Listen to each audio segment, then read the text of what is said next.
কয়েকটা বলে নেই, তবে যদিও অনেকেই আমাদের জানেন, আমাদের গুরু ভাই বোনরা বেশিরভাগই জানেন। তো যারা জানেন না আমি তাদের জন্যই বলছি। কি কি খাবার একসাথে খেতে নেই? যেমন দই আর পায়েসের সাথে কলা খেতে নেই।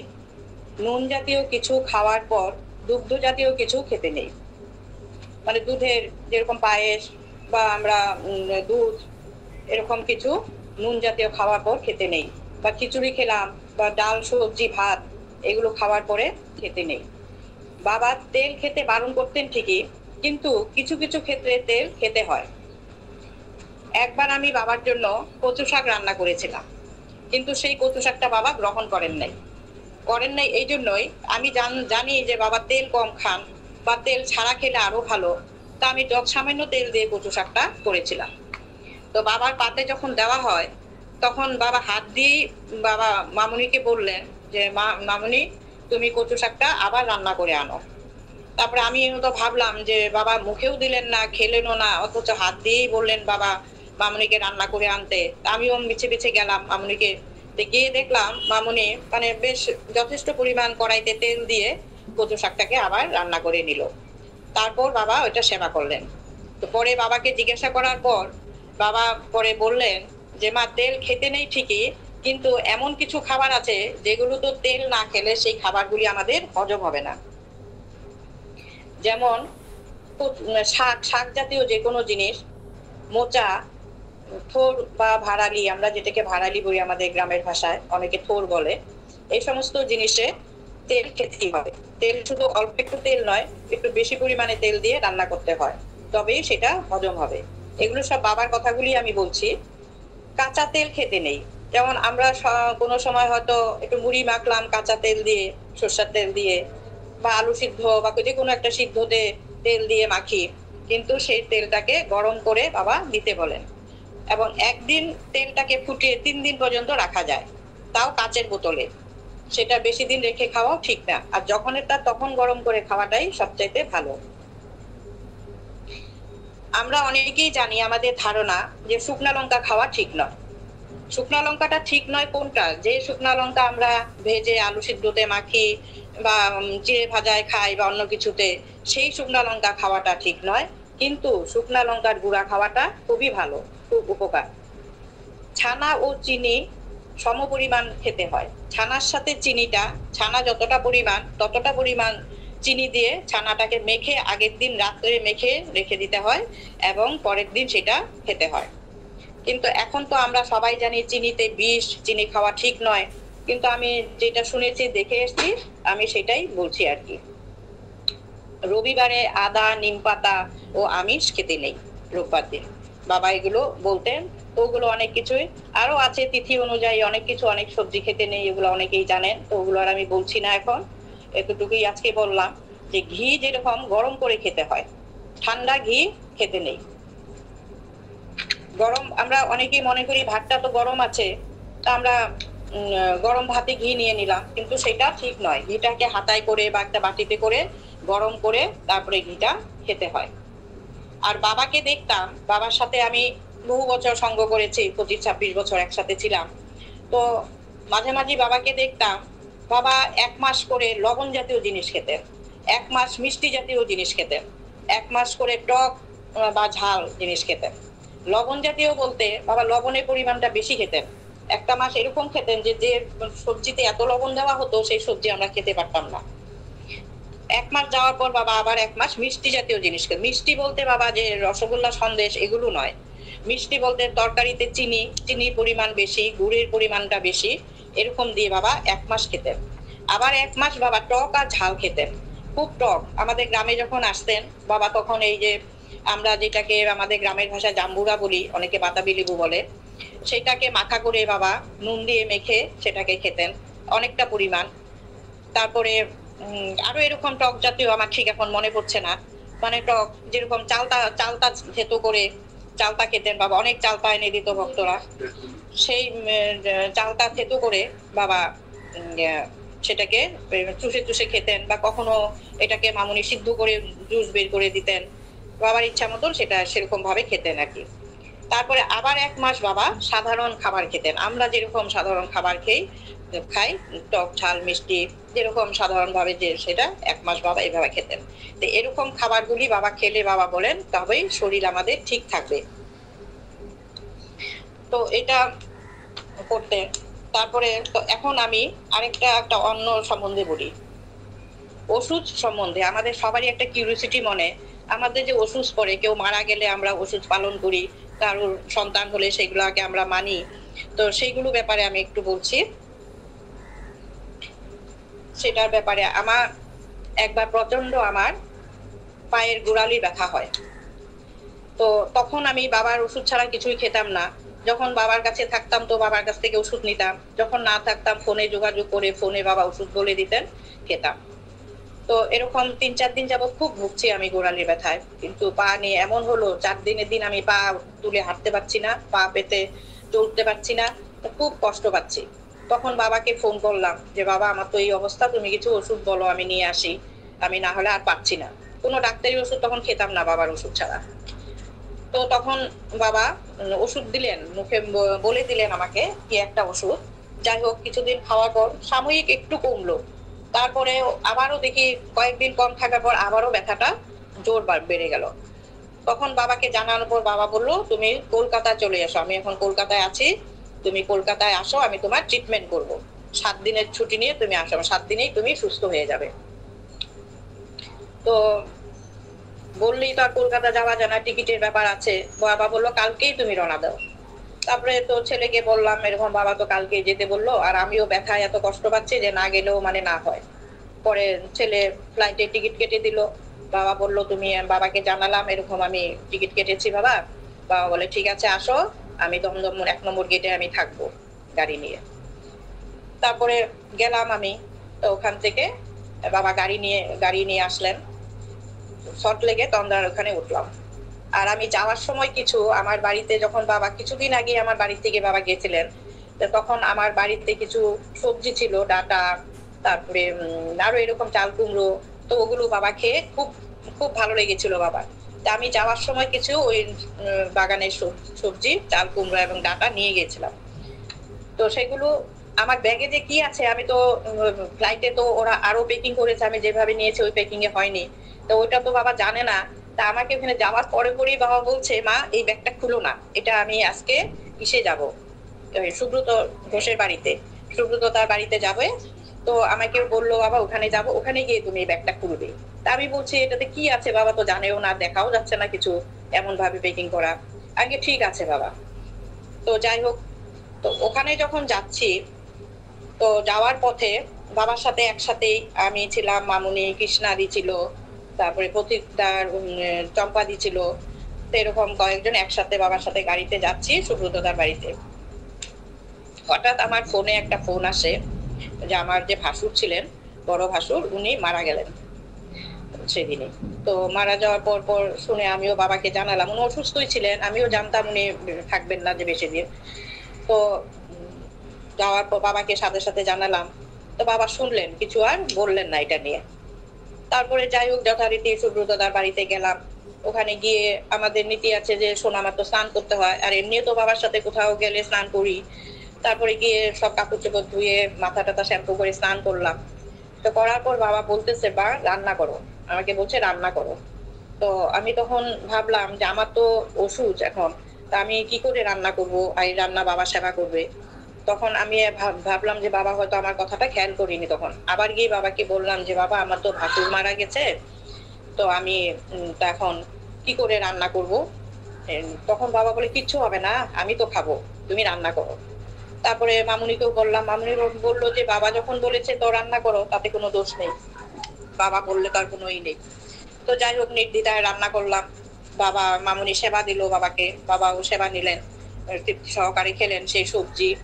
এবং পটল আলুর একটা রসা করেছিলাম, বাবা সেটা আমাকে নিজে দাঁড়িয়ে থেকে শিখিয়েছেন, সেটা নয় আরেকদিন বলবো আমি। ওটাও বাবা খুব ভালো খেলেন। তো তারপর রাত্রিবেলায় তো আমি তো খেতে দিইনি, বাবাকে ছুঁইনি।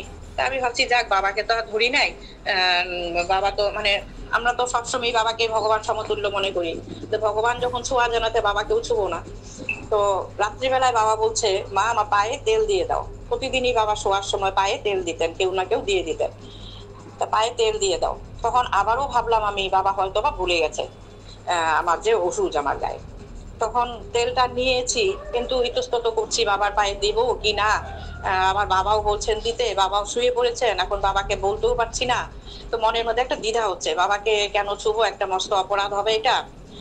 হঠাৎ করে দেখি বাবা উঠে বসে বলছে, মা কোনো দোষ নাই, অসুস্থ তোমার তোমার গ্রামে, এখানে তো কিছু না, আর আমি তো মহাপুরুষ, ও মহাপুরুষের কোনো অসুস্থ লাগে না এখানে, তুমি তো মহাপুরুষের সাথে আছো, তুমি আমার পায়ে তেল দিয়ে দাও। তো যাই হোক, এটার থেকে আমাদের দ্বিধা কেটে গেল। মানে আমাদের যে ওষুধের একটা নিয়ে আমরা থাকি, এটা ভাঙানোর জন্যই আমি বলছি আর কি ঘটনাটা। তারপরের দিন আমি সকালবেলায় যখন বাবা উঠলেন, তখন আমি বাবাকে জিজ্ঞাসা করলাম যে বাবা, তো ওষুধ যদি মানতেই হয় না, তবে তো আমরা সবই করতে পারি, ভগবানের পূজা। বাবা বলে সব দিতে পারো, ঈশ্বর তোমার যে গৃহ দেবতা, তাকে উপবাস রাখতে নেই, তাকে সবসময় সেবা দিতে হয়, সে বাড়ির মেম্বার। তোমার ছেলে মেয়েকে তুমি দিচ্ছ, আর ঠাকুরকে দেবে না। কিন্তু এইটাও বললেন আবার বাবা, আবার এটা এই কথাও বললেন, আমার দেশাচার পরে একটা কথা আছে, দেশাচারও মানতে হয়। তা আমি এখন কোন পথে যাব? তো এখন তো তো মহা সমস্যায় পড়লাম। তো দেশাচার মানতে গেলে তো আমাদের পুজো পার্বণ এগুলো দেওয়া চলে না, ঠাকুর ছোঁয়া যাবে না। আবার বাবা এটাও বললেন গৃহদেবতাকে উপবাস রাখতে নেই। এখন তো মহা সমস্যায় পড়লাম। তো এটা তো আমার সংশোধন করেই যেতে হবে বাবার কাছ থেকে। তারপরে আবারও আমি অন্য এক সময় বাবা যখন একটু ভালো মুডে ছিলেন, তখন বাবাকে জিজ্ঞাসা করলাম, বাবা আমি তাহলে কোন রাস্তায় চলবো? তুমি তো দুইটা পথ বললে, আমি তো এখন কনফিউজ হয়ে গেছে, আমি কিভাবে কি করব। তখন বাবা বললেন, দেখো মা, এখন দেশাচার লোকাচার একটা জিনিস আছে। তুমি যদি ওষুধে পূজা দাও, লোকে নিন্দা করবে, কিন্তু এটাতে কোনো দোষ নাই, কোনো পাপ নেই এটা তুমি দিলেও। তা আমি তখন কি করব? আমি বাবাকে বাবা বললো, নিবেদন মন্ত্র আছে, তুমি যখন যা সেবা করবে সেইটাই তুমি ঈশ্বরকে নিবেদন করে তুমি খাও, তাতেই ঈশ্বর গ্রহণ করবে তোমার, তাতে কোনো দোষ নাই। আর গুরুকে সেবা দিলে সমস্ত ঈশ্বরের সেবা হয়ে যায়, গুরুই সমস্ত নিবেদন করে দেয়, সমস্ত ঈশ্বরের নিবেদন করে তারপরে গুরু সেবা নেয়।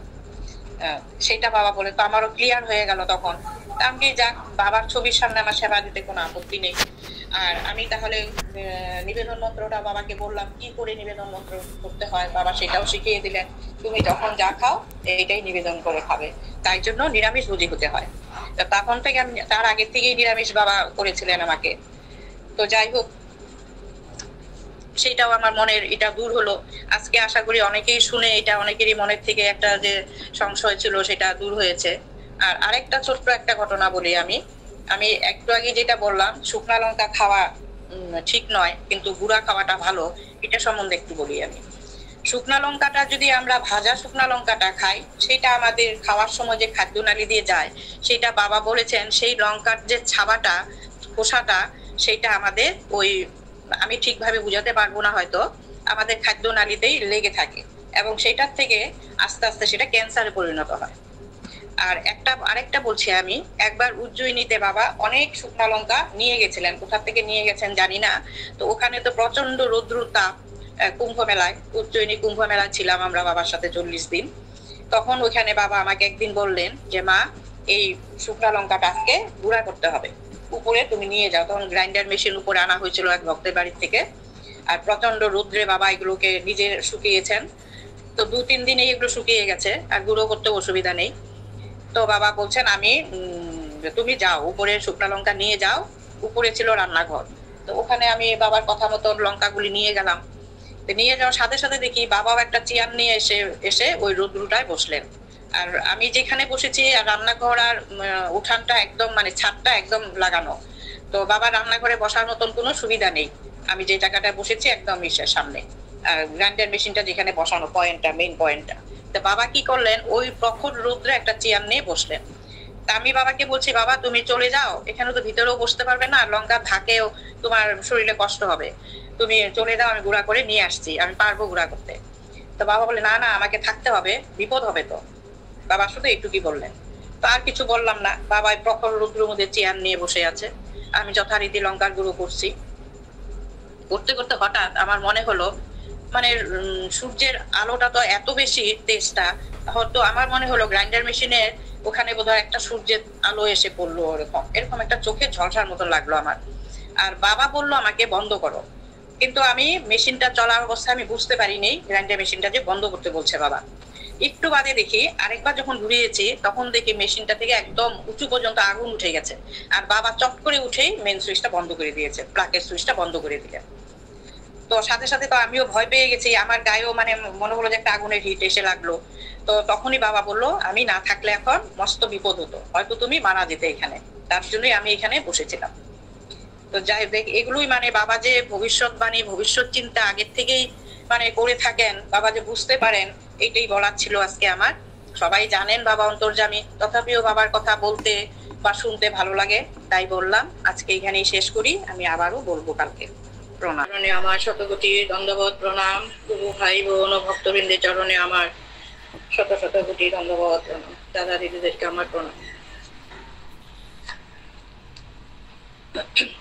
আজকে আমি ছোট ছোট কয়েকটা ঘটনা বলছি। আমরা জানি বাবা দুধ খান না, ফল খান না, এটাই আমরা জেনে এসছি এতদিন। কিন্তু বাবা দুধ খেতেন কিভাবে, কখন দুধটা খেতেন বাবা? বাবা একসাথে 2 লিটার দুধও খেলে বাবার কিন্তু কোনো ক্ষতি হতো না। যখন বাবা কোনো গ্রামে থাকতেন বা আমাদের এই খারুভাজ গ্রামে আসতেন, তখন একদিন দেবাশিস দেব এটা বলেছিল, যদিও আবারও বলছি, তখন আমাদের গ্রামের অনেক গরিব মায়েরা আছে যারা গরু পুষে, তারা আবার যে সমস্ত গরু মাঠে ঘাটে থাকে সেই গরু দুধটাই বাবা খান। যেগুলা বদ্ধ অবস্থায় ঘরে রাখা হয় গরু, সেই গরু দুধ বাবা খান না। তো তারা দুধ নিয়ে আসলেই কেউ হয়তো বাবার জন্য এই 1 পোয়া, কেউ 1/2 লিটার এরকম দুধ নিয়ে আসতো। তো বাবা জিজ্ঞাসা করতেন তোমার গরু কি খায়, রোদে থাকে কিনা? তারা বলতো হ্যাঁ সেরকম, মানে শুনেই তাদের বলতো যে ঠিক আছে নিয়ে এসো কালকে তুমি দুধ। তো এরকম করে করে হয়তো 2-2.5 লিটার দুধ জমা হয়ে যেত সবাই দিতে দিতে। তখন বাবা বলতেন সব একসাথে করে তুমি জাল দাও। এবং জাল দেওয়াটাও হলো সে শুধু যে আমরা দুধ ফুটিয়েই খাবো তা নয়, আধা ঘন্টার সময় দুধটাকে জাল দিতে হয়। বাবার নিয়ম যেটা, আধা ঘন্টা গ্যাসে বসিয়ে রাখো, গ্যাসটা কমিয়ে। তারপর 8 ঘন্টা পর দুধটা অনেকটাই কমে যায়, হয়তো 2 লিটারের জায়গায় 1 লিটার হয়ে গেল। তখন বাবা এই দুধটাকে, পুরো দুধটাকে তবে চিনি মিশিয়ে খেতেন। আমরা এখন যা চিনি সম্বন্ধে অনেক কিছু মানে জানি যে চিনি বিষাক্ত, কিন্তু বাবা কিন্তু দুধে চিনি ছাড়া খেতেন না। বাবা বলতেন দুধে চিনি না খেলে দুধ হজম করা কঠিন। তো এইভাবে বাবা গ্রামে যখন থাকতেন বাবা দুধ খেতেন। বাবা ফল খান না এটাও ঠিক, কিন্তু বাবা কিন্তু অন্য কোথাও মানে সবসময় যে ফল খান না সেটা নয়, বাবা ফল যথেষ্ট পরিমাণ ফল খেতেন। কিন্তু খান না কেন বলেন, যে বাবা যদি বলেন আমি ফল খাই দুধ খাই, তবে সমস্ত ভক্তরাই বাবার জন্য ফল দুধ এনে মানে পাহাড় সমান করবে। বাবা ওই জন্য কাউকে বলতেন না যে আমি ফল খাই। কিন্তু ফল শরীরের পক্ষে খুবই প্রয়োজনীয়। বাবা যখন ফল খেতেন 1 গ্লাস করে মোসাম্বি রস, 1 গ্লাস করে আনারসের রস, যখন যে সিজনের ফল বাবা কিন্তু খেতেন। কিন্তু ওই জন্য ভক্তদের জানলেই মুশকিল হয়ে যাবে, এইটাই বাবা বলতেন। আমি বাবাকে একদিন জিজ্ঞেস করেছিলাম তুমি তো ফলও খাও দুধও খাও, কেন তুমি বলো তবে খাও না? তখন বাবা এইভাবে আমাকে বুঝালেন এটা। তো যাই হোক, বাবা যখন এখানে থাকতেন, বাবা আমার এখানে আবার ঠাকুর ঘরে পুজো দিতেন। বাবা কিভাবে দিতেন এগুলো আমাদের মায়েদের সবারই একটা কিউরিয়াসিটি থাকে মনে, আমি যার জন্য এগুলো বলছি আর কি। তো বাবা অনেক সময় আমি ঠাকুর ঘরে ফুল বেলপাতা তুলসী পাতা রেখে অন্য কাজে ব্যস্ত হয়ে যেতাম। আবার যখন একটু সময় পাবো এসে পুজো দিব, মানে বাবা থাকলে তো তখন সাধারণভাবে সবাই জানে যে একটু ব্যস্ততার মধ্যে থাকতে হয়, ভক্তবৃন্দ আসতে থাকে, তাদেরকে সেবা দেওয়াটাই বাবা এটাই বড় পূজা মনে করেন। তো আমি হয়তো সময় দিতে পারলাম না সময় মতো পুজোটা। তো কোনো সময় এসে দেখি বাবা সমস্ত সুন্দর করে পুজো ফুল ফুল বেলপাতা সব দিয়ে পুজো করে রেখেছেন বাবা। কিন্তু বাবার পূজার পদ্ধতিটা হলো বাবা একটা থালার মধ্যে মানে সব ঠাকুরের নামে একটা থালায় ফুলগুলি নিবেদন করতেন, আর এত সুন্দর করে সাজাতেন বাবা, মানে এটা একটা দেখার মতো, এটা দেখতেও ভালো লাগতো। আর আমি যেদিন পুজো দিতাম সেদিন আমি ওই একটা থালায় দিতাম না, আমি সেদিন সব আসনে ফুলগুলো সব মা বাবা যে সমস্ত ঠাকুররা আছে সবার চরণে নাম ধরে ধরে দিতাম এইভাবে। তো বাবাকে একদিন আমি জিজ্ঞাসা করলাম যে বাবা তুমি থালায় কেন ফুলগুলি দাও আসনে না দিয়ে? তো বাবা বললেন যে আসনে ফুলগুলো দিলে আসনটা নোংরা হয়ে যায়, নষ্ট হয়, আসন ফুলের যে রেণুগুলি থাকে বা ফুলের ইসেতে আসনটা নোংরা হয়, তাই জন্য আমি থালায় দিই। তো আরেকদিন আমি এসে দেখি সেই বাবা সমস্ত সুন্দর আসনগুলো ফুল দিয়ে সাজিয়ে পুজো করে রেখেছেন। বাবা পুজো করছেন, সমস্ত আসনের মধ্যে ফুল দিয়েছেন। তখন আমি আবার জিজ্ঞেস করলাম বাবা তুমি তো আজকে আসনে ফুল দিলে? তখন বাবা বললেন তুমি যখন আসনে ফুলগুলি দাও আমি দাঁড়িয়ে দাঁড়িয়ে দেখি, তখন আসনটা দেখতে অতীব সুন্দর লাগে, মনে হয় সাক্ষাৎ ভগবান বোধহয় ফুলগুলো নিয়ে বসে আছে। তাই আমিও আজকে আসনে ফুল দিলাম। এটা কোনো অন্যায় অপরাধ কিছু না, দুটোই দেওয়া যায়। তুমি আসনেও দিতে পারো, তবে আসনে দিলে সুন্দরটা বেশি লাগে, তাই জন্য আজকে আমি আসনে দিলাম। তো তখন আমি আবার তাড়াহুড়ো করে বাবাকে বললাম, তা ঠিক আছে তুমি দিচ্ছ দাও, আমি ভোগটা নিয়ে আসি, ভোগটাও নিবেদন করে দাও তুমি। আর বাবা এখানে আমি পুজো দিলেও বাবা রোজই ভোগ নিবেদন করতেন, আর বাবা দিলে তো করতেনই। তো আমি সেদিন তাড়াহুড়োর জন্য কিছু না পেয়ে ঠাকুরের জন্য দুধ আর চিরা নিয়ে এসেছি। দুধ, চিরা, কলা, গুড় এনে একটা বাটিতে বাবাকে দিয়েছি নিবেদন করার জন্য। তো বাবা কি করলেন, পুজোর পরে সেই দুধ চিরার বাটিটা বাবা নিয়ে বাবার রুমে চলে যাচ্ছেন, বাবা যে ঘরটা থাকেন। অমনি মামুনি ধরেছে, তুমি কি করছো, এটা তো বৌদি ঠাকুরকে ভোগ লাগানোর জন্য দিয়েছে, তুমি কেন সেবা তুমি কেন নিয়ে যাচ্ছ এটা? তো বাবা বললেন যে ও ঠাকুরকে দেওয়ার জন্য, একই তো হলো। এই কথা শুধু বললো বাবা, মানে এটা বললো না যে আমি সেবা করলেও যা ঠাকুরে, বাবা বললো যে একই তো হলো। তো এনে বাবা আবার আসনে দিলেন, এটা ঠাকুরের সামনে দিয়ে নিবেদন করলেন। কিন্তু বাবা কিন্তু কোনোদিনও যে দুধ চিরা, কলা বা দই চিরা, দুধ মুড়ি এরকম জাতীয় খাবার বাবা কোনোদিনও, মেখে খাওয়া খাবারটা বাবা কোনোদিনও কিন্তু খেতে দেখিনি, আর কোনোদিনও খানো না। বা মামুনি বলে বাবা এরকম খাবার তো কোনোদিন খান না, এরকম দুধ চিরা কলা, আজকে কেন বাবা বাটিটা নিয়ে আসলো?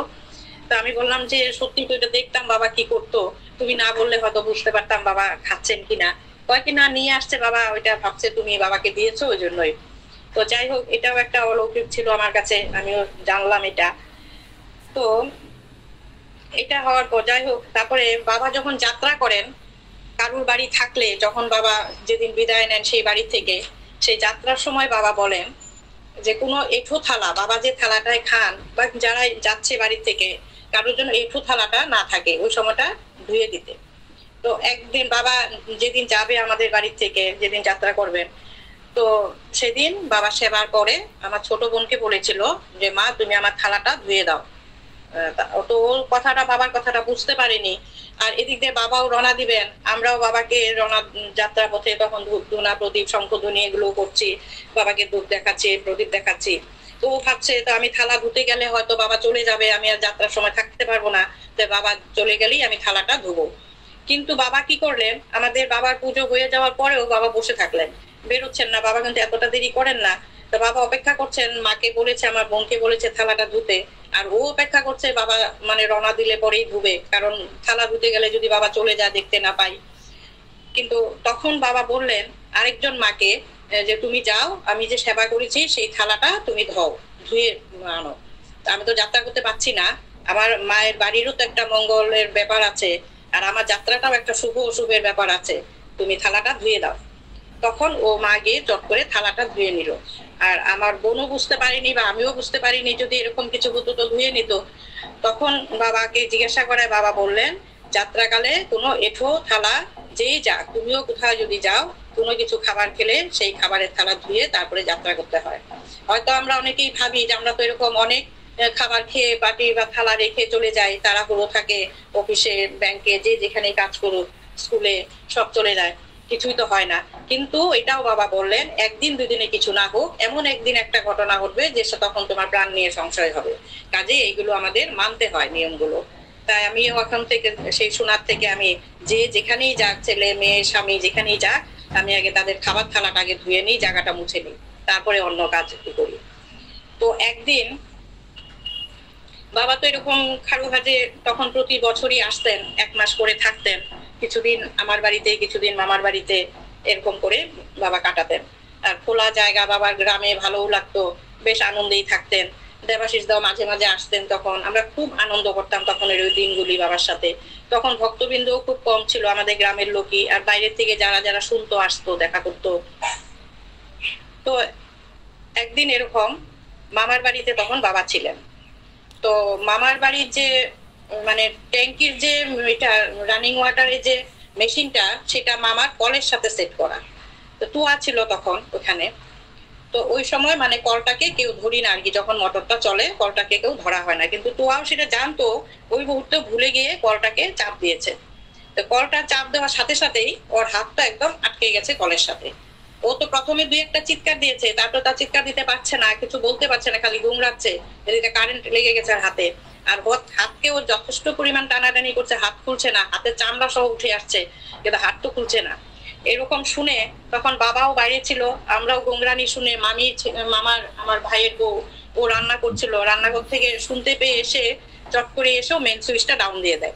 তারপরে ওর হাতটা খুলে আসে, কিন্তু প্রচন্ড পরিমাণে ও জখম হয়েছিল। তারপরে যখন হাতটা খুলে আসে কলের থেকে, তখন দেখা যায় ওর চামড়াটা, হাতের চামড়াটা অনেকটাই উঠে গেছে, মানে ইসের সাথে, কলের হ্যান্ডেলের সাথে।